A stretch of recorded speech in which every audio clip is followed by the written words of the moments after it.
Just as bush tucker has been used to promote a healthy diet in Indigenous Australia, Timor-Leste is turning to its own local foods to combat high rates of malnutrition. 2 restaurants are now serving dishes based on native produce.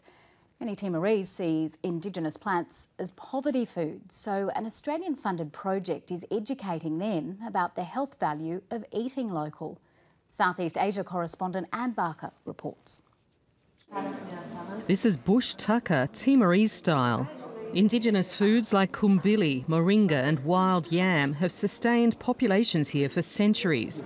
It was foods like these, foraged from the wild, that helped resistance fighters survive in the jungle as they fought Indonesian occupation.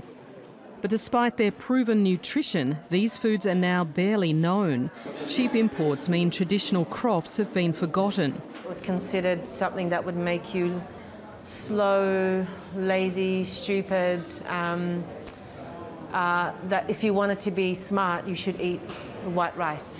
Timor-Leste has the worst rate of child malnutrition in Asia, caused more by poor education and diet rather than a lack of food. Almost half of all children under 5 suffer from stunting, where the brain doesn't develop properly. When they grow up, the productivity is kind of not there. Well, what about this one? Now there's a push to change that by teaching the value of eating and growing wild plants.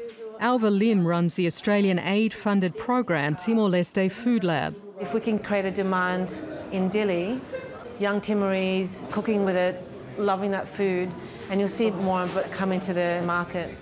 It's not hard to find traditional foods in Timor. This local market in Dili sells everything from candle nuts to corn to local rice and beans. But when you've got Indonesian noodles coming across the border at 50 cents a packet, it's easy to see why people don't eat well. Ego Lemos runs a program in rural schools to encourage children to grow Indigenous fruits and vegetables. One school garden can influence the whole village. The hope here is that age-old foods become a modern-day trend. Anne Barker, ABC News, Dili.